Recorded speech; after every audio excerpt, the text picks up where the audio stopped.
Welcome to the one, the only, the ultimate boss ranking of every single boss from God of War from 2018. Am I late to the party? No, everyone else is too early. These bosses are near and dear to my heart as they're from Norse mythology, aka the gods of my ancestors. Keep in mind, these are all ranked according to my opinion, but if your opinion is different from mine, I'll raid your village. Also, all of these bosses are fought on the Gimme God of War difficulty. By the way, I'm still recovering from COVID, so I'm probably gonna lose my voice halfway through this. Without further ado, let's get right into the boss ranking. Get in the boat, boy. The easiest boss in God of War is Baldur riding Dogsetter. This fight is like masturbating. It lasts about a minute and you end up in hell. Actually, this might not even be considered a boss by most of you, but rather a glorified quicktime event, if you will. In case you forgot about this encounter, it's right after you finally unlock the portal to Jotunheim for the first time, but it breaks because Baldur shows up and fights Kratos, making Boy shoot Kratos with a shock arrow. And Baldur kidnaps Boy, and Kratos jumps on top of Baldur's dragon to save him. I gotta be honest, I don't even know if you can die in this fight, even on the Gimme God of War difficulty. I mean, Baldur's attacks do almost nothing. That's really all I got to say about this. Just block, dodge, and punch your way through it. Boy.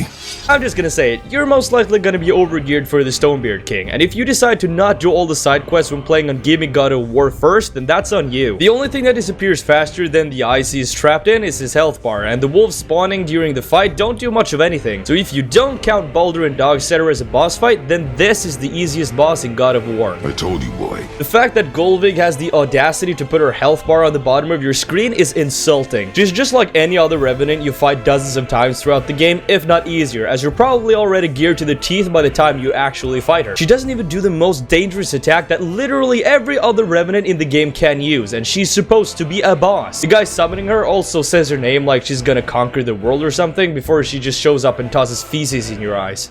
Boy. I'll keep it short with this one, as we're gonna see a lot of bosses that are very similar, essentially just reskins with a few tweaks. The Soul Devourer in Conan's Guard is, in my opinion, the easiest of the golem looking bosses in the game. It's as if he was told by the other ancients to wait for you here as a joke, and now he's just target practice for your axe. I really got nothing else to say for this guy. Boy. I'm sorry, but I gotta talk about another group of reskin enemies in this game as well, and it's the trolls. Yeah, I know they don't look like the other trolls, but you can obviously tell they're just reskins. Grendel of the Frost and Grendel of the Ashes are like the two stupid goons meant for comic relief in a kids movie. They essentially trip over each other and try to kill you, and although they hurt a lot when they actually hit you, they have so little health it's actually ridiculous. You gotta use the Leviathan Axe to hurt the Grendel of the Ashes and the Chaos Blades to hurt the Grendel of the Frost, but apart from that gimmick, there's just nothing to this boss fight. No place for a boy. If the previous 5 bosses were in the F tier, the Ice Ancient marks the bottom of the E tier. Honestly, the nearby enemies are a bigger threat than this dude, and as long as you just stay behind the big boat that you're more than obviously meant to use as cover from this guy, your main focus should be on those instead. Let's just move on. We'll have plenty of time to talk about the Rock Boys. Boy. The Fire Ancient just minds his own business until you decide it's a good idea to chuck your axe in his face. As is mostly standard with the Ancients, you get a large structure to hide behind to avoid its missiles. Sometimes, however, it shoots right in between the cracks and might actually end up hitting you, effectively one-shotting you if you try to take it on the moment it's available. But it's just a tad easier than his more dangerous brothers. Boy. The Lava Ancient is the exact same as the Fire Ancient, but now you also have to deal with a bunch of henchmen if you're not careful. You can't actually take all of these guys out without even triggering the Lava Ancient, which definitely makes this a bit less stressful, and there are more objects to hide behind this time around, so the only difference between those two are the goons, really. We shall see, boy. The Soul Devourer in the Lake of Nine is, like most of the Ancients in this game, optional, and I can understand why. If you decide to fight him the moment he's available, he can be a real pain in the ass, considering that he one-shots you with any attack. Sure, you can fight him later with better gear, but that's no fun. We've already talked about this guy once, and we're gonna talk about him a couple more times, so I'll just leave it at that for now.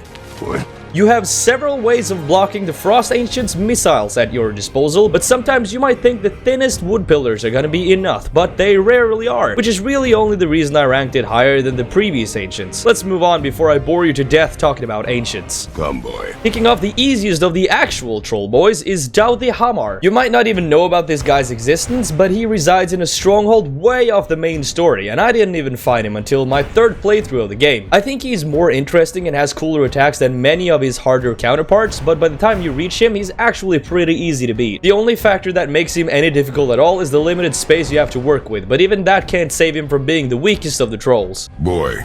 On one hand, Daudemoner is actually way harder than a lot of the bosses ahead on this list because of the ridiculous amounts of enemies swarming the room. On the other hand, at this point in the game, you should know that you can just damage the ogre next to him enough to be able to control it and quite literally take away all of Daudemoner's health. I'm serious, if you can take control of the ogre, you've basically won. You just one-shot Daudemoner, and that's it. GG. You must say nothing to the boy. Let's just start off by saying that for the Soul Devourer fought in Muspelheim in the first Impossible trial, you cannot get hit. Not even once. Not at all. Period. Add that to the fact that, as opposed to almost every other single ancient fight in the game, there's literally nothing to hide behind. Meaning you have to be absolutely frame perfect with every dodge you make. As horrifying as that may sound, keep in mind that this is most likely one of the absolute last fights you will ever do in the game. And considering half of the game's bosses are ancients, you should be able to deal with him if you've gotten this far.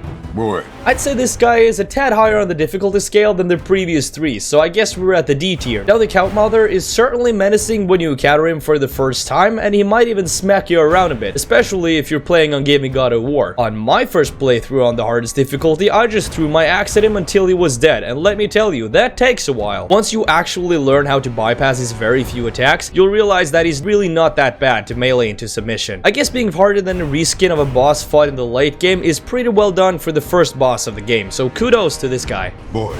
The Death Eater, not to be confused with the Soul Eater, can actually be quite dangerous if you don't know what you're doing, but honestly, he doesn't really have anything you haven't already seen. It's like fighting the Grendels, but instead of two, there's one. Although that sounds less dangerous on paper, it really goes to show how dangerous these types of trolls can actually be if you can't kill them in 20 seconds. Once you figure out how to take him out effectively, he's not too bad though. Boy. The Soul Eater, not to be confused with the Death Eater, is just an easier version of a boss you've already seen. It doesn't have as much health as the previous reskin, and there aren't as many annoying enemies, and there's way more stuff you can hide behind. It might take you a couple of tries, but it's really not that bad, even this early on in the game. The boy was following my command. The Soul Devourer from the 5th normal Muspelheim trial isn't necessarily that hard on his own. However, if you add to the fact that there are multiple enemies to keep track of, in addition to there being no cover from its attacks, on top of a time limit, you've all of a sudden gotten a pretty gnarly thing on your hands to beat. Granted, if you've gotten all the way to Muspelheim on Give Me God of War, you should be able to push through the fight without too much trouble. Boy. For our first C-tier boss, we have the Forest Ancient. This guy is legitimately dangerous, especially considering that a lot of the hardest fights in the game are the ones where you have to fight multiple enemies at a time. A lot of the trees are so thin that you might be deceived into hiding behind one of them, only to get hit by its attacks anyway. And fighting the Draugr while fighting the Forest Ancient simultaneously is a chore, to say the least, and will take you quite a few tries to get right. I might have ranked it higher if it wasn't for the fact you've already done a few fights against regular enemies that are way harder than this, so it's expected of you to be able to beat this guy if you've gotten to this point. Oh boy. Brandon Dowdley is seriously annoying, and it's honestly mostly down to the several spawning enemies that can all use ranged attacks against you while you also have to run away from this guy for dear life. And while you're trying to attack one of the ads, literally all of the other ads throw poop at you, effectively two-shotting you. And maybe it would have been easy later in the game and after you've acquired a bunch of gear, but considering this guy's fought so early in the game means he's a real roadblock for many players. Boy. Are you tired of trolls yet? I sure am, but it's not poor Yarnfolder's fault the game was a bit too ambitious on the boss front. He just wakes up from his little troll hole after several minutes of you banging on literally everything in his cave. What truly makes this fight as hard as it is the huge amount of ads that keep showing up during the fight that you have to take care of quickly to not get swarmed. Apart from that, he's more or less just like any of the other trolls in the game. Stay back, boy. Well, let's have ourselves a nice breath of fresh air after all of these trolls and ancients with another boss we're gonna see a bunch of clones of, but at least done right this time. Kicking off the easiest of the Valkyries is Kara. I realize that people are gonna disagree with the rankings of the Valkyries because you can fight them in any order you want, but for me, Kara's just not very spectacular. Sure, she's got a lot of minions hanging around, which usually means certain death on this difficulty, but you really should have the experience to handle hordes at this point of the game. Apart from all the ads swarming the arena, she's really got nothing special going for her compared to her tougher sisters. Boy. Gunnar is actually the tankiest of all the Valkyries, apart from you-know-who, of course, but we'll get to her, don't worry. Gunnar is very fond of attacking you with her scythe, meaning this fight can be pretty easy as long as you know how to parry, or insane if you can. But in my opinion, if you can't parry at this point in the game, I feel really sorry for the torture you must have been going through. What sets her apart from Kara is really only the amount of health she has, which makes this fight last for much longer than it needs to, considering her scythe spamming. And by that I mean you have to keep your concentration for that much longer, as she will just pretty much one-shot you if you mess up. Careful, boy. Hands down the most offensive Valkyrie is Air, as she's really fond fun of holding her wings in front of her to protect herself. It's nothing you can't just shield break through, but if you're a bit too aggressive, she's gonna blow her wings open and one-shot you. Maybe the most frustrating part about her is her big downward smash that needs to be interrupted with a throw if you don't want to get absolutely nuked, which can be frustrating to get the hang of, but it's not too bad once you actually do. Behind me, boy.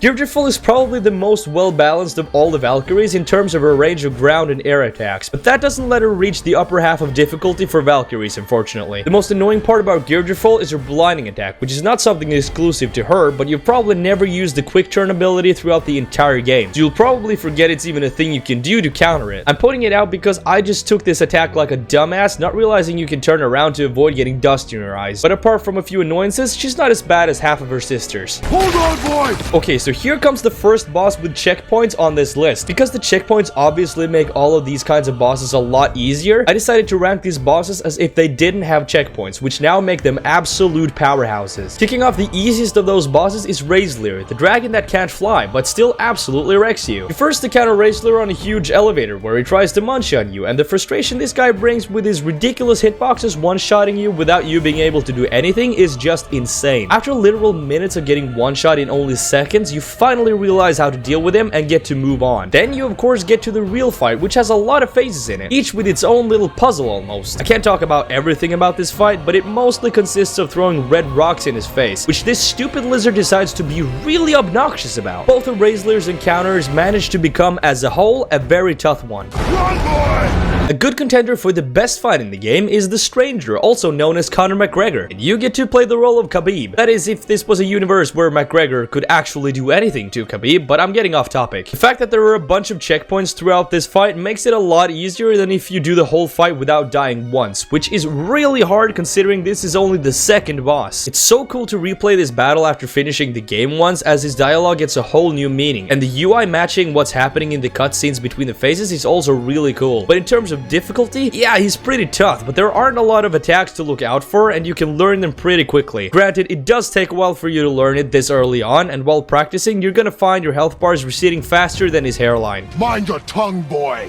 And we're back to the Valkyries, now with Hildur, the Valkyrie hidden in Niflheim. To even reach her in the first place, you need to run through a few randomized obstacles as well as a few enemies every time you want to fight her. In addition to that, this is the only Valkyrie fight that has a time limit, as you got a little poison meter at the top of your screen showing how long you can stay inside the maze. You can increase how long you can stay inside the maze, which you actually have to do, or you won't be able to kill her before dying to the poison gas. But because you're forced to get better gear, that also means you're gonna be better geared compared to the other Valkyries, which is why she's not the hardest of them, but fourth hardest Valkyrie is not bad. Have I taught you nothing, boy? Magni and Modi is another checkpoint boss that's just really hard to deal with without dying once. Magni's the bigger of the two, and he's usually the one to rush you down, while Modi, the smaller one, hangs back and is oftentimes distracted by Boy. They complement each other really well, and you need to strategize which one to attack instead of simply hacking away at whichever one you want. See, you have to make sure they're both reduced to a certain amount of health within a short window, or else they're just gonna stand back up with a small health refill, which can be frustrating if you don't know what's going on. Modi is the more defensive of the two, so it can be difficult to reduce his health fast enough after reducing Magni's. So the strategy is often to focus mostly on Modi, but considering Magni's always the one attacking you, that can be challenging. Are you keeping up with this? Because that's not the hardest part. The hardest part is every time Magni decides to slingshot Modi into the air, because if you can't hit him with your axe while he's mid-air quickly enough, you're straight up just insta-killed, and that can be very frustrating to say the least. And this fight lasts for quite a while, so he's gonna get slung up there a couple of times, let me tell you. The boy has fallen ill! Perhaps my absolute favorite fight from the entire game is the encounter with Baldur and Freya. Yeah, I realize Freya isn't exactly trying to fight you here, but she might as well be considering how annoying she is, but I'm getting ahead of myself. This fight is by far the longest in the entire game and lasts for 4 long phases, complete with quick time events in between each one. The first phase is more or less the same as when you fight him the first time, so that one's easy and is mostly a warm-up. Then the real fight begins, where his constant zooming around the battlefield can make it a real challenge. You're also forced to use Chaos Blades for this phase, as he's basically an ice cream man. Then there's the third phase, which in my opinion is the hardest one. Now he's a human torch, so you need to use your Leviathan axe, as your Chaos Blades will deal no damage. The hardest part here is dodging his tracking lava waves creeping towards you, as getting hit by just one of them is basically an insta-kill, and they are so hard to dodge. On top of this, Freya decides it's a good idea to chuck a dozen tree zombies onto the arena every now and then, which makes it super hard to lock on to Baldur and predict his movements. Then there's the final phase, where he constantly switches between being a frost lad and a fire guy, meaning you have to constantly switch between what weapon you use to even be able to deal damage to him. After dealing with all 4 of these phases, you're finally treated to one of the coolest quick time events in any game ever. It's so satisfying. But yeah, doing all of this without dying even once is a real challenge, and there are still 7 bosses to go. We are here because of you, boy. The hardest part about Olrun is a mix of 2 things. The first thing being the absolutely most dangerous attack at the Valkyrie's disposal, which is the Valhalla attack, which is basically an insta-kill unless you've got the best gear available. And the second thing being that she just sometimes disappears out of your vision and shows up to cut you to shreds before you can find her again. Once you know how to deal with that, it's not as bad, but I just felt an extreme sense of hopelessness the first time I had to fight this bitch, because I could not figure out what she was about to do, and that unpredictability puts her this high on the list. Wait for me, boy. The only thing that can beat Olrun's unpredictability is Rota's love for aviation. She's got so many air-based attacks where you can do nothing in retaliation except waiting for her to land and refuel, in addition to her having some really good combos that can be hard to figure out. And she almost always do her air-based attacks 3 times, where your dodges need to be perfect every single time, which makes her so goddamn hard when you're still trying to figure out the timing. Still not the hardest Valkyrie though. This fight is mine, boy. The Stone Ancient. Holy mother of Odin. This stupid rock is ridiculous considering how early you're expected to be able to deal with it. I mean, sure, he's fine on his own, although this is quite literally the first time you're ever seeing an Ancient, and thus you'll have no idea how to deal with his stupid stalagmite. But the real difficulty comes from having to deal with the constant rush of Dark Elves, while you're simultaneously trying to dodge the Ancient's cum shots. It's both one of the hardest and most frustrating fights in the entire game, but it's at least the last Ancient I'll be talking about on this list, so at least we got that going for us. Watch your tone, boy. This guy is one of only 2 bosses in this game I had to look up a guide for. I just refused to believe that I was even playing the game correctly when I tried to fight him for the first time on Give Me God of War. And the only stupid guide I could find told me to remember to use my special attacks and to remember to use my Spartan Rage, like thanks. After an endless string of trial and error, I could finally deal with this guy's bullshit. You fight several more like him throughout the game as regular tough enemies, but let me be absolutely clear when I say they're almost just as frustrating no matter what point you fight these guys. Like, seriously, no thanks. Go back to the Elder Scrolls. There are no good gods, boy. For our final Valkyrie, we have Gondul on top of Mount Muspelheim, or whatever this mountain is called. Just getting to the top requires some amazing skill and patience to begin with, and so you'd think that you'd be pretty experienced once you finally reach her, but you ain't shit. She leaves pits of fire basically everywhere, meaning you have to avoid those while simultaneously fight her, a Valkyrie. One of the toughest ones as well, might I add. Her attack arsenal is also really well balanced, and she can pull up basically anything the situation requires to kill you. All in all, not as frustrating as the previously mentioned bosses, but definitely harder. You do not know everything, boy. I know! I'm just as surprised as you are to see Matur Hellson this high on my list. But hear me out. This guy has checkpoints, meaning you might not know how insane this guy is to try and beat without dying even once. His main shtick is that he teleports between all of his attacks, meaning you lose track of him every few seconds and you need to keep your eyes peeled at all times. He oftentimes teleports to the opposite side from you to toss snow in your face while you can do nothing in retaliation. What's that?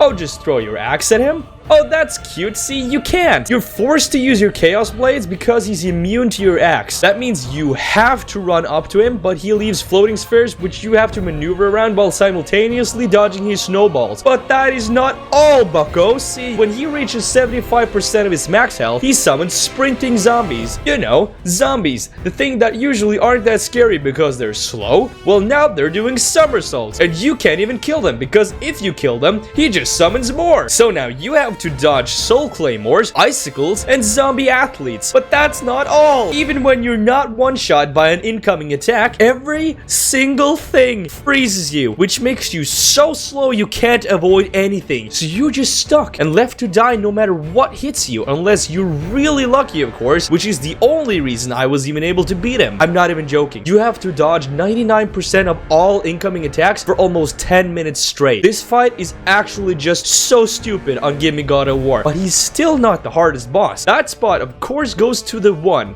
the only. You did well. Thanks.